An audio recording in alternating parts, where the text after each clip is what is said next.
স্বাধীনতা তোমাকে পাওয়ার জন্য হে স্বাধীনতা।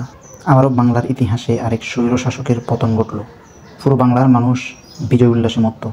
শুধুমাত্র একটা যৌক্তিক দাবির কারণে হচ্ছে যে কি এ ধরনের স্বৈর শাসকের পতন ঘটেছে। যদিও এই যৌক্তিক আন্দোলনের কারণে স্বৈর শাসকের পতন হবে এটা জানতেন ইতিহাসবিদেরা, যদিও জানতেন না এ ধরনের স্বৈর শাসকরা এরকম কল্পনা তারা করে নেন। তবে স্বৈর শাসকের পতনে অনেকে বিজয় উল্লাস করতেছে।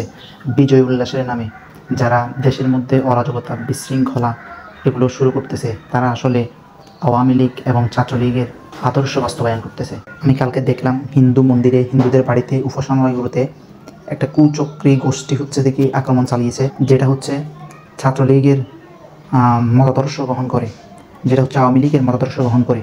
আসলে এই ধরনের কর্মকাণ্ডগুলো হচ্ছে সাম্প্রদায়িকতা এবং অসাম্প্রদায়িকতার মধ্যে একটা পার্থক্য সৃষ্টি করে। এই ধরনের কর্মকাণ্ডগুলো যারা চালাচ্ছে তারা আসলে মূলত এই স্বৈরশাসকের পতনে যাদের ক্রেডিট ফুল ছিল তারা হচ্ছে ছাত্র সমাজ। তো ইতিহাসে আমরা দেখেছি এ ধরনের স্বৈরশাসক যখন পতন ঘটে তখন হচ্ছে কি আপনার সামরিক অভ্যুত্থান ঘটে, কিন্তু ছাত্র সমাজের স্পষ্ট দাবি হচ্ছে দেখি তারা কখনো সেনাশাসন মানবে না, কারণ সেনাশাসন পৃথিবীতে সেনাশাসনের কোনো বেনিফিশিয়াল কোনো ফলাফল নেই, যার কারণে সেনাশাসন একটু কঠোর এবং স্ট্রং হওয়ার কারণে সেনাশাসন বেশি দিন টিকেও থাকে না। ইতিহাসের পাতায় যত সেনাশাসন রয়েছে, সেনা অভ্যুত্থান রয়েছে, সেগুলো বেশি দিন টিকে থাকতে পারেনি। এই জন্য আমরা আশঙ্কা করছি না অবশেষে হচ্ছে দেখি ডক্টর ইউনূসের তত্ত্বাবধানে ইন্টারিম গভর্নমেন্ট বাংলাদেশ সেনাবাহিনী গঠন করেছেন ইতিমধ্যে, এবং সেখানে বিভিন্ন উচ্চপদস্থ ব্যক্তিদেরকে সদস্য করা হয়েছে।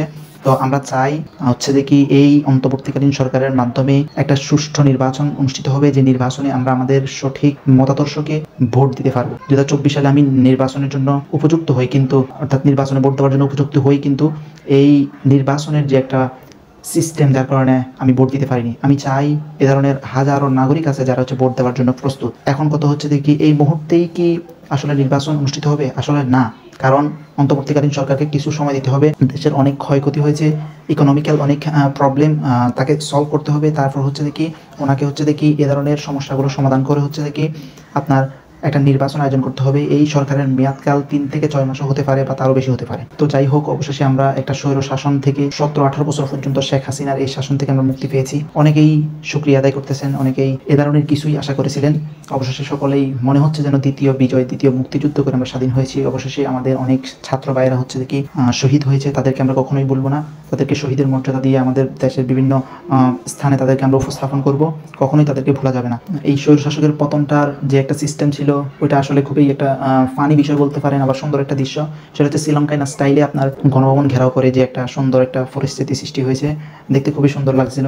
ছাত্র সমাজ এত সুন্দরভাবে স্বৈর শাসনের পতন ঘটাবে এটা কখনোই মানুষ কল্পনা করেনি। যেভাবে মানুষ হচ্ছে গণভবনের বিভিন্ন আসবাবপত্র, জিনিস, একে অপরে হাঁস, মুরগি, ছাগল, পড়েছে আপনার গণভবনের ভিতরে যে ফ্রিজের মাংস থেকে শুরু করে সকল কিছু এত সুন্দরভাবে তারা নিয়ে যাচ্ছে, লুটপাট করতেছে, কত সুন্দর লাগতেছিল। আসলে অনেকেই এটা বলতেছেন যে এগুলা অনৈতিক কাজ। পরবর্তীতে আমরা দেখছি ছাত্ররা এগুলো আবার ফিরিয়ে দিয়েছেন। তো যাই হোক, দেখা যাক পরবর্তী পদক্ষেপ কি হয়, আমাদের ইন্টারিম গভর্নমেন্ট কি পদক্ষেপ নিয়ে আসেন এবং দেশের মধ্যে কি চেঞ্জেবল জিনিস আমাদের সামনে উপস্থাপন করেন। আমরা তারই প্রত্যাশা করে আজকের ভিডিও এখানে শেষ করছি।